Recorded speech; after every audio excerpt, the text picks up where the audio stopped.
हुमायूं की मृत्यु 1556 में हुई और हाजी बेगम के नाम से जानी जाने वाली उनकी विधवा हमीदा बानो बेगम ने मृत्यु के 9 वर्ष बाद सन 1565 में इस मकबरे का निर्माण शुरू करवाया, जो 1572 में पूरा हुआ।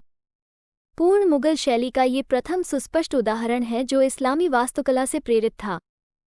ये सुविदित है कि हुमायूं ने अपने निर्वासन के दौरान फारसी स्थापत्य कला के सिद्धांतों का ज्ञान प्राप्त किया था और शायद स्वयं ही इस मकबरे की योजना बनाई थी। हालांकि इस आशय का कोई अभिलेख उपलब्ध नहीं है। इस मकबरे का निर्माण 15 लाख रुपए की लागत से हुआ था। एक फारसी वास्तुकार मिराक मिर्जा गियासबेग को इस मकबरे के लिए हाजी बेगम ने नियुक्त किया था। यह मकबरा एक वर्गाकार उद्यान के केंद्र में अवस्थित है और 4 बागों द्वारा 4 मुख्य भागों में विभाजित है, जिसके केंद्र में उथले जल प्रणाल हैं। रोड़ी से निर्मित ऊंचे अहाते में पश्चिम और दक्षिण में ऊंचे 2 मंजिला प्रवेश मार्गों के माध्यम से प्रवेश किया जाता है। एक बारादरी पूर्वी दीवार के केंद्र में है और उत्तरी दीवार के केंद्र में एक हमाम है। लाल बलुआ पत्थर से निर्मित मकबरे की खांचेदार कोनों वाली 2 मंजिला संरचना 7 मीटर ऊंचे वर्गाकार चबूतरे पर खड़ी है, जो अनेक प्रकोष्ठों की श्रृंखला के ऊपर उठती जाती है, जिन तक प्रत्येक ओर के तोरण पथों से पहुंचा जा सकता है। कब्र इस प्रकोष्ठ परिसर के केंद्र में है, जिस तक दक्षिण की ओर के एक मार्ग से पहुंचा जाता है। अष्टकोणीय केंद्रीय कक्ष में स्मारक है और तिरछे पार्श्व कोण कक्षों की ओर जाते हैं, जिसमें शाही परिवार के अन्य सदस्यों की कब्रें हैं।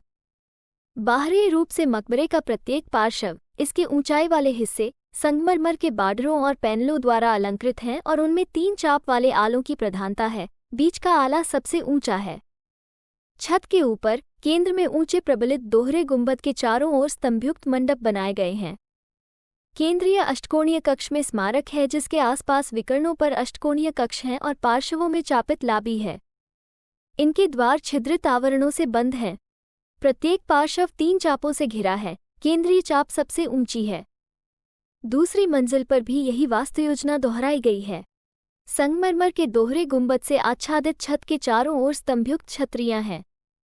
मकबरा फारसी वास्तुकला तथा भारतीय परंपराओं का मिश्रण है। आले, कॉरिडोर और ऊंचे दोहरे गुंबद फारसी वास्तुकला के उदाहरण हैं और छतरियां भारतीय वास्तुकला के नमूने हैं, जिससे दूर से यह पिरामिड की भांति दिखाई देता है। हालांकि सिकंदर लोदी का मकबरा भारत में बनने वाला पहला उद्यान मकबरा था, लेकिन हुमायूं के मकबरे ने ही एक नई स्थापत्य परंपरा का सूत्रपात किया, जिसकी सर्वोत्तम उपलब्धि आगरा का ताजमहल है। इन दोनों इमारतों के पीछे उभयनिष्ठ मानव प्रेरणा है कि एक का निर्माण एक समर्पित पत्नी ने अपने पति के लिए करवाया और दूसरे का निर्माण एक इतने ही या इससे अधिक समर्पित पति ने अपनी पत्नी के लिए करवाया। मुगल वंश के अनेक शासक यहाँ दफन हैं। अंतिम मुगल शासक बहादुर शाह जफर ने अपने 3 शहजादों के साथ प्रथम स्वतंत्रता संग्राम के दौरान इस मकबरे में शरण ली थी। इस मकबरे की दक्षिण पश्चिमी दिशा में नाई का गुंबद स्थित है, जो एक ऊंचे चबूतरे पर बना है और जिस तक दक्षिण से 7 सीढ़ियों द्वारा पहुंचा जाता है। ये भवन वास्तु योजना में वर्गाकार है और इसमें दोहरे गुंबद से आच्छादित एक कक्ष है।